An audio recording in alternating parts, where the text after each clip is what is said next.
معاليكم اتخذتم قرار مهم وهو منع بث الصلوات والخطب والكلمات. قيل لكم اتهامات بأنكم بهذا القرار تمنعون ذكر الله عز وجل من يعني بعض رواد مواقع التواصل الاجتماعي سواء من داخل المملكة أو خارجها.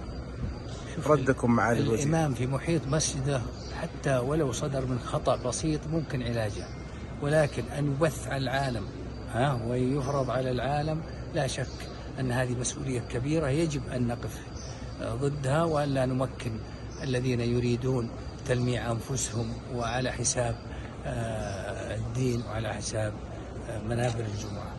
يا أخي صل في مسجد واخطب في جماعاتك وكثر الله خيرك.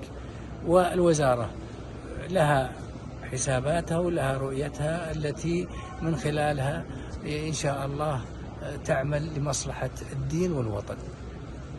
كيف سيتم التعامل مع الأئمة الذين يتعدون في الدعاء دعاء القنوت وقد يحدث منهم بعض الأدعية التي ما نقول شيء، ولكل حادث حديث. الآن لن أقول شيء، نتمنى لهم إن شاء الله الهداية ونتمنى لهم إن شاء الله التوفيق.